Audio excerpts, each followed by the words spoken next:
What's up, guys? It's Uncle Freedom hanging out. I figured we'd give a little bit of an update. I tried to upload a video yesterday. It did not freaking work out the way it should have. So I've got my Blue Alpha Battle Belt Lite put together. And now it's, we've taken it out. I've run it about 4.5 hours is what I've got on the belt. And these are my initial thoughts. So, for reference, what I've been running for the longest time here is the T-Rex Orion belt. So this is the Coyote Tactical Solutions belt made for T-Rex.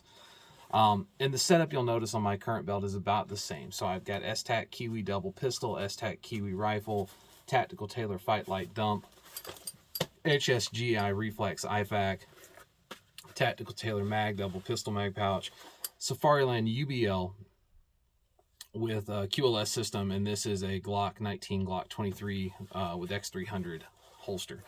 So this belt is super comfortable. For a one-piece belt, for training on the range and doing that is a pretty amazing belt. The belt design is great. The one issue you run into with this belt, and this will be one of the reasons I like that belt so much, is you'll notice here, even with pressure on this belt, this moves, which is why the thigh strap is so important. So this is what I've been running. I've been running this for quite a while. But now let's take a look at the new Blue Alpha Battle Belt Lite. So starting off, we kind of went over the standards with this when I talked about it originally. I've got the low profile EDC inner belt on this, which is an excellent belt. Got several of them from Blue Alpha. Absolutely adore that belt. I also run the hybrid EDC belt as my everyday belt. Exceptional. I love the fact that this is an inner belt. The new Battle Belt Lite, as we talked about before, is 12 layers of Tigris material overwrapped with like 500D Cordura multicam, and then we have the Squadron laminate on the outside. Now that Squadron laminate on the outside is 1000D Cordura and 500D Cordura laminated together. So you've got 1500D Cordura on the outside. I had some concerns with this belt when I started going, mainly the way that molly's set up on the top. I have kind of a half molly at the top, half molly at the bottom. And I was concerned about fitment or things shifting around or moving, because as you'll notice, I run everything exactly the same. So I've got the S-Tac Kiwi double pistol, S-Tac Kiwi short naked rifle. This is an ATS dump pouch. I have the Coyote Tactical Solutions Burrito med pouch, HSGI double pistol taco, and then a Safariland UBL mid-ride with the QLS system, and this is a Safariland 6300 series for 17 or 22 with the X300 or TLR1. Aside from that, I run pretty much slick across the front. Outside of that, I did opt for the Cobra buckle on mine. While I would like to try that plastic buckle, the day I find out the breaking point of it, I don't want to be in training or, God forbid, an op. So this is my setup for a belt. I keep things pretty lightweight, pretty standard, but this belt is incredibly rigid. I mean, it just stands out on its own. I had a lot of concerns. This is a lot thinner than my typical battle belts. It's not padded. There's all these concerns that you've got, and I will say they were quickly put to rest. So first off, one of the biggest pet peeves I've got with any belt, I run the Malice clips for my S-Tacs, and one of the biggest problems you'll run into is these will shift and move, and it doesn't seem like much if you're on the range training sometimes, but that extra quarter second it may take you to get that mag out of this is a problem. I have no movement whatsoever. These are just absolutely rock solid. They don't move, and a lot of that is due to the huge shout out to Blue Alpha for this being about as perfect as you can get for the lineup for your molly weave. I will tell you that these are an absolute bear to weave on. This belt has very little give, but once you get them on, you're going to need pliers, but once they're on, by God, they're on. They ain't going anywhere. So I've been super impressed with that. These were very, very, very, very stable on my body. The thickness of this belt and the rigidity itself actually lends to this UBL. This UBL has no movement, none at all. It doesn't shift up, down. It doesn't kick side, left to right. No issues at all with it. It almost negates the need for the thigh strap. Now, this is not just to like pinch your junk up and make you look cool on the range. This actually has a purpose, and that is If you're running a standard holster with no retention in it, it's not going to be that big of a deal. But if you are running retention, which I have to do because as law enforcement, everything's got to be retained. When you go to pull, if you get off-centered on this, it will actually pull this holster up away from your body, almost making it impossible to draw your gun. That's where these thigh straps come in handy. So when I took this out and I tested to run it out, I put my standard in here, my Super Tool 300 Leatherman, and I think I had a 6P in here for a flashlight. I have a loaded, 30 round Lancer mag in here. And then I had 2 Glock 22 mags, so 15 round 40 caliber mags. Super tactical orange carabiner, and that is just for my gloves. It has no other real purpose for me. I'm not gonna do cool guy shit and lanyard into anything. This is just for my gloves. But even with all this on, and I dumped this out, and one of the big testers for me is I will take my dump pouch and I'll dump like 5 loaded mags in there. So that's like 5 pounds of mags crammed into this pouch on the back. Now, something you'll notice with running a 2-piece belt, especially like on duty, I run a Safe Life Defense 2-inch Molly duty belt. And it is a great belt. It's an exceptionally strong belt. But it will start to hurt your pelvic girdle when you're walking around because of the way the pressure sits on that belt on your hips while you're walking. That's the reason you see a lot of older cops that have lower back problems and hip problems. That's the reason we've gone to outer carriers for working on duty. It's not to look cooler. It's to increase officer longevity and to make it better. It's always going to be easier to wear stuff on your core than it is to be just around your waist, which is another reason I don't advocate for putting a ton of shit on my belts. But even running 5 mags in here, 5 pounds of stuff, and I think I even crammed a water bottle in here at one point, this belt never moved. It didn't, I didn't feel it roll into itself here on the back, which gave me a weird hot spot. It never impeded my mobility. And this is hands down probably one of the most comfortable belts I've ever run.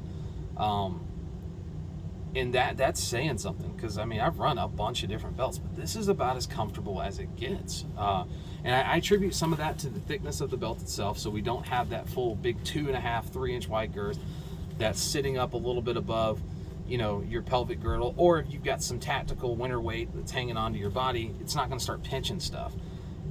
This was incredibly stable. Nothing moved, nothing shifted, I didn't feel any hot spots, no pressure points, no nothing. And like I said, setting this up, getting this molly wove into here was a pain. But once it's set up, this is probably one of the most stable platforms that I have run as far as a duty belt or range belt. And stability is the name of the game with these. It may not seem like a big deal to you, but if your holster shifts off by 1/2 inch, it can change your draw stroke. If this gives a little bit before the mag comes out, maybe you didn't get as good a purchase that you thought, and it screws things up. If this rotates when you pull this out, you might not get it clean out of there. Things being off and out of center or out of place by even 1/2 inch is a huge problem when we're talking about milliseconds and seconds in a gunfight or in a training environment that you need to be accurate with. This is an excellent platform to help you be more accurate. This is the first battle belt I've ever run from Blue Alpha Gear. Like I said, I've run their everyday carry belts for years, and they are my go-to and my favorite by far. But running this gave me kind of a new appreciation for how Blue Alpha sets their stuff up. It is incredibly comfortable. I never felt like anything was swishing around or moving. I ran sprints in this, dropping to the prone, shooting off of barricades, getting behind cover, doing that stuff over and over again. Did jumping jacks, did push-ups, ran a sprint down the road with all my shit. I didn't yard sale anything. Nothing moved in this. I never one time felt like this belt even incrementally moved. This is an exceptional platform, and it is hyper lightweight. So this would be a great thing if you wanted to go super lightweight comp rig. But even as the SRT world or cop world or law or military world, this is rock solid, impressively so. This was so rock solid, in fact, that I'm coming up, and I will be replacing my duty belt. The current duty belt I've been running for a while, and it's time to replace my duty belt for a new option. I was going to go with another Safe Life belt because it's been that good. But running this makes me want to try Blue Alpha's other battle belt and possibly even change up the game for my everyday carry belt that I run on duty. This belt for me is going to be run every class, and when I say every class, I don't go to 1-day classes. I go to like 5-day classes with 1,000 round count a day. This will be at the sniper school that I'll be going to, so it'll be drugged through the dirt, laying around all day long, you know, in the mud, and this is what I'm going to run. When I go back, I'm a guest instructor at our law enforcement academy. When I go back, it's a minimum 10 hours a day, and it's a minimum 5 days in a row. And that happens in a 3-week span. I'll spend 2 weeks doing it. 1 week for pistol and shotgun, 1 week for rifle. And this will be on my waist every single day for 8 to 10 hours a day at a minimum the whole time. That comfort is a huge deal, because the last thing you want to do is, okay, we've got a 15-minute break, I need to ditch my belt because it's uncomfortable. That's not the game. You need to be living in this, and it's got to be comfortable. And that's the criteria that I base this stuff on. So for me, this was so comfortable in the first 4 hours that I'm thinking that I want to try one of their duty belts to run in law enforcement on my daily life. And that's kind of a big commitment from me, and pretty much any law enforcement officer, because we're not talking about something we're going to wear for 5 hours. I'm talking about something that's going to be worn a minimum of 40 hours a week, possibly closer to 60, in and out of vehicles, in and out of the jail, in and out of whatever that day may hold. You may spend 10 hours in your truck. You may get into a foot pursuit 5 minutes into it. You may spend 10 hours in your truck. You may be directing traffic and on your feet, to being in a domestic, in a fight. You never know. You don't know what can happen in the law enforcement world. So it's a big deal for any law enforcement guy to be like, I want to run something different for duty. So it's really got me thinking that's where I want to go with this. And with the release of their new cuff pouch, I'm kind of thinking the new option for me is going to be maybe not the light, but maybe the original 2-piece battle belt. I don't know. I'd have to talk to them and see. I'm not sponsored by Blue Alpha. They don't know who I am, but I have given them a fair amount of money over the years. But I would love to get my hands on a all-black version of this, and maybe the original one, and one of their new cuff cases to put on here, because I run a pair of ASP cuffs right here on the front of my belt as my quick cuffs when I'm on duty. So get my hands on one of their cuff cases, maybe 2 of their cuff cases, run one of their normal battle belts and then one of their lights in black, and we're going to see if it'll hold up to a year of actual use in law enforcement. In and out of trucks, in and out of training, in and out of events.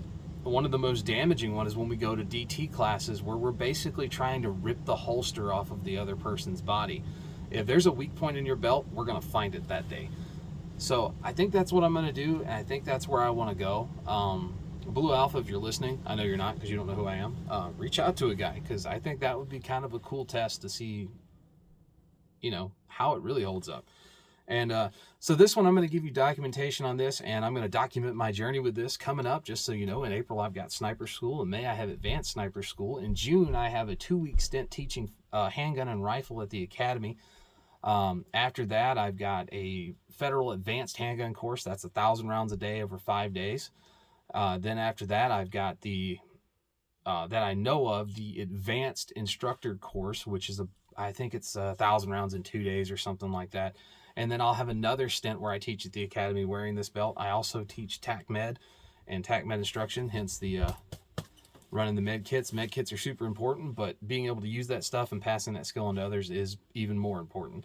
So guys, that's my initial thoughts. 4.5 hours on the range with this guy, loaded down with way too much weight in the dump pouch just to see how it felt. And the most unstable part of this platform was the dump pouch beating the shit out of the back of my legs. So Blue Alpha, you've hit a home run. This is a very lightweight, very, very stable. I don't think I can stress how important the stability is in a belt system like this, because this, for law enforcement, if this is your Mine 1 gear, your main battle belt, this has got to work. There's no room for something that's going to fail or give you issues. It's got to work the first time, every time, for as long as you're running it. And as of right now, I can tell you, I trust this to do that. We're going to see more of how it holds up going on, but I'm willing to give Blue Alpha a chance, even as my duty belt on duty every single day, minimum 40 hours a week, through all of the training that I have to go through, all of the calls, all of the boring days of running traffic, sitting in a truck. I'm willing to give Blue Alpha a shot, because I really think they're going to bring something more to the market in the law enforcement world than Safe Life, who's the big name, or Safariland ever could. So yeah, I'm looking forward to it. I'm going to see what I can find for what I want to do as far as what type of belt. But yeah, guys, this is the Blue Alpha Battle Belt Lite, an exceptional belt, exceptional. And for the about 140 or 150 bucks this belt's going to run you, you're not going to do better. And I can say that as someone who's got much more expensive belts, and this thing will put it to shame. It's sad when you put a belt on and immediately go, holy shit, this is way better than what I was running. But fun fact, it happens, and it happened with this one. This is an awesome kit. So guys, that is the Blue Alpha Battle Belt Lite. Again, I'm Uncle Freedom. Like and subscribe. Maybe I can make this thing take off. Maybe I can't. Maybe I can eventually get a camera that makes me not look like a pixelated film from 2001 at spring break in Panama City. But we shall see. So guys, take care of yourself. Take care of each other. Till next time. See you later.